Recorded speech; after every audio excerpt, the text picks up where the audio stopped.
This is the Razer Wolverine V3 Pro. And let me tell you, I am just mad. I'm mad not because the controller is bad, I'm mad because the controller is so good, except for just a couple of things that just pisses me off. Alright, it comes in this nice big looking box right here. This guy works on the Xbox and the PC. And if you get the Pro version, you also get this nice looking case. This is fabric. In the case, of course, you get the controller itself, a really long cable, USB-A to USB-C. We have two additional stick caps, a shorter dome stick cap, and a longer concave stick cap. You also get the wireless dongle here as well. To replace the stick cap, just pop it right out. And this dome-based stick cap is really good for 360s. We're gonna just line up the arrows here. Push it in. There we go. Let's talk about the build quality of this guy. This is so well built. No flex whatsoever.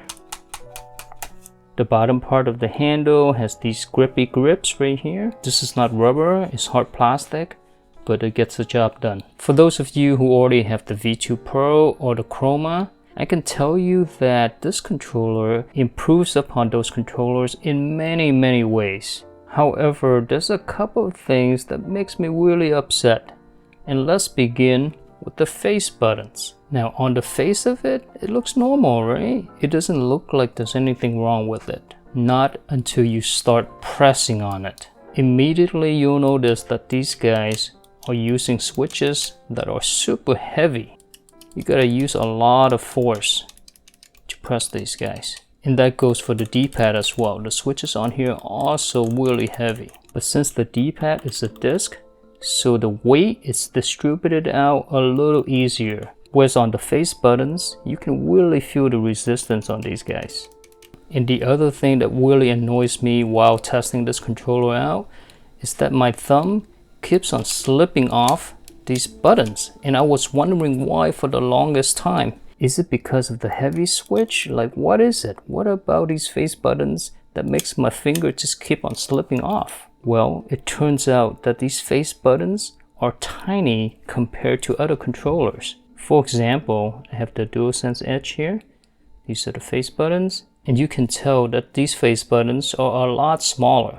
Not only that these face buttons are small, but if you tilt the controller this way, you're gonna see that these guys are domed. And the curvature of these buttons makes the contact area even smaller. Added to the fact that these buttons are hella smooth. So for example, I'm blocking and I'm holding X, and then I wanna hit Y. But if I'm slightly off to the side, my thumb will just slide right off. An example of this, in Black Myth Wukong here, I have to press and hold Y to charge my attack, right? And as I move around, sometimes my thumb will just slip off, and he does the attack when I don't want him to. Take a look at the DualSense Edge. What do you notice here? The buttons are flat. So when I'm slightly off, I'm still on the button, right? And with this guy, right off. And honestly, it's the little details like this that makes me wonder if Razer even tests and play their controllers. I mean, a flat face button is just so obvious, right? There's a reason why face buttons are like this. Who thought it was a good idea to round these buttons off?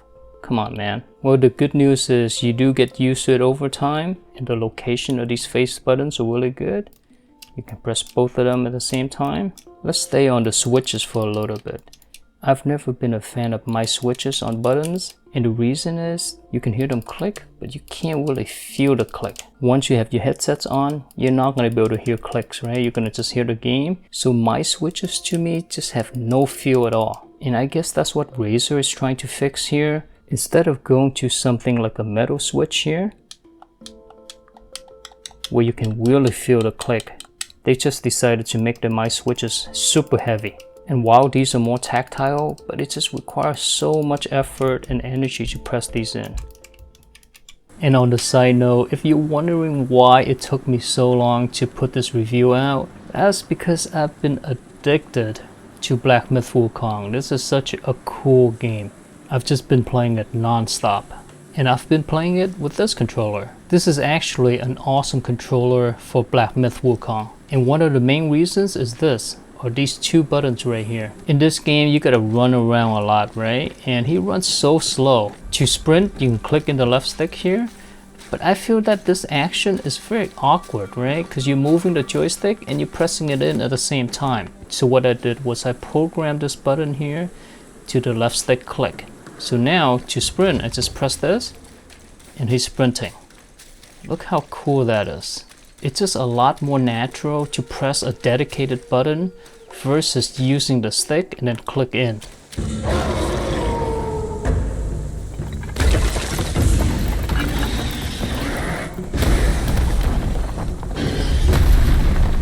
Let's see if I still have it.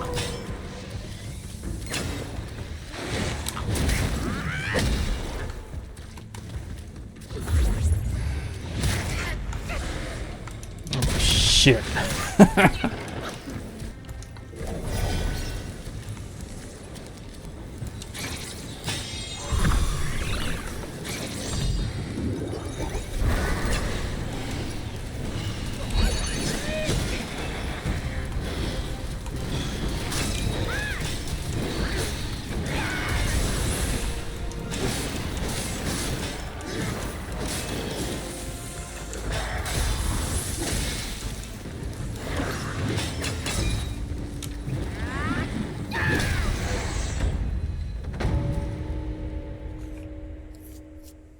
The thing about these extra shoulder buttons here, they are kind of out of reach.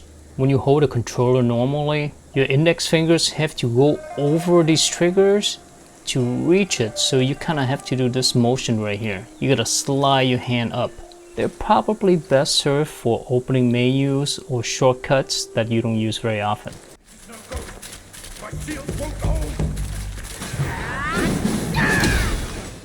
The shoulder buttons on here are nice and clicky. You can press it from both sides. The triggers are Xbox style. They have a lot of tension.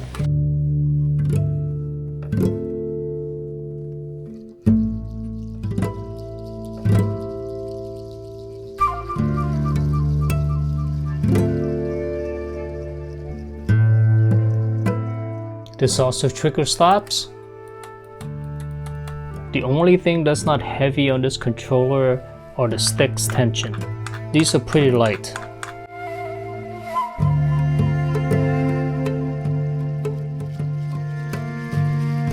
And if you're wondering if these are adjustable, the answer is no. They rotate pretty well though, very smoothly. And on the back of the controller, you're gonna find 4 additional buttons. Not sure if you remember on the V2 or the Chroma, the 4 back buttons are literally right in the middle. And it's just really awkward to press. Now they moved it to the side and these are a lot better. I would say these are infinitely better than before. I can do my backdash really easily. Look at that. The top 2 buttons are more usable and easier to press. They're also quicker. And that's simply due to the fact that you're using the middle finger to press these. And your middle finger just naturally are stronger than your ring fingers, right?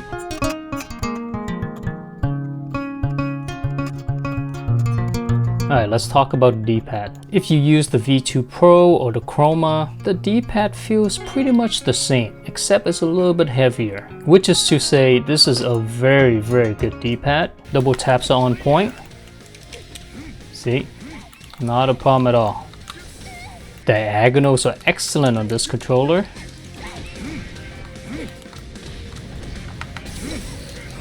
The diagonals are very quick and precise.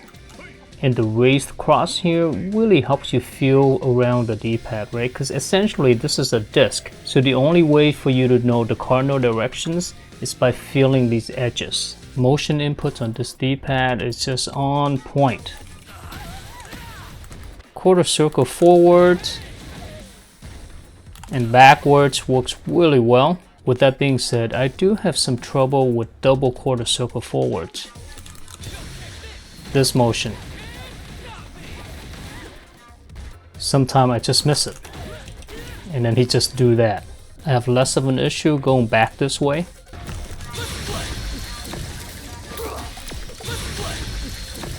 See, 2 in a row. And to be honest with you, I don't know why that is. Maybe the forward motion is just a little more awkward to do.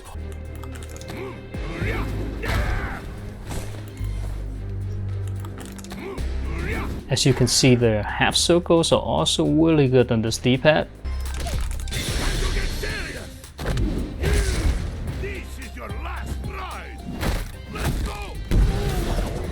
And that was a double 360 there. This D-pad is fantastic for motion inputs.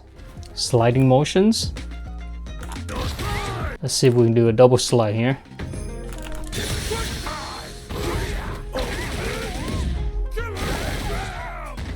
If you play a character that uses a lot of circular motions, you can also use this joystick here, particularly the stick cap here, this dome one. This is so good for 360s. Look how easy that was. This dome stick cap allows you to rotate around the stick super fast. And because it's dome, your contact with the joystick doesn't really move. You just kind of go like this, and then he does the 360. Alrighty, it's time for the polling rate test.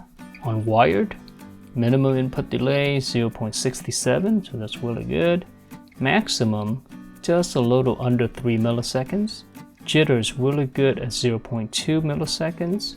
Average input delay is literally 1 millisecond. And that's because the polling rate here is essentially 1000 Hz when you play it wired.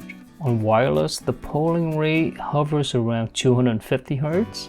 What that means in terms of delay is essentially is about 4 times slower. Jitter is really good though compared to wired, so I'm not sure what's going on here. Maximum input delay is about 4 milliseconds. Minimum is 1.27.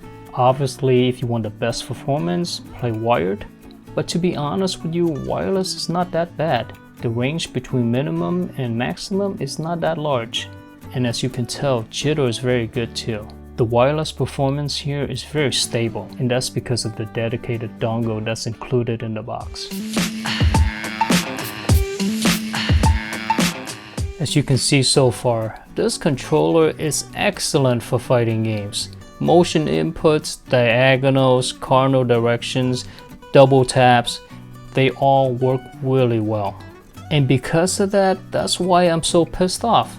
This controller could have been perfect had the face buttons been better.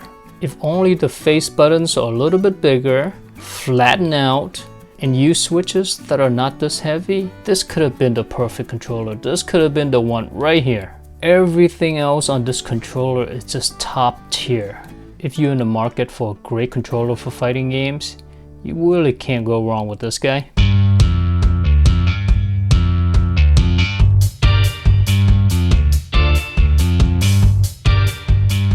Alright, that's gonna be it for me. Hopefully you enjoyed the video. If you did, give it a like, subscribe for more, and take care now.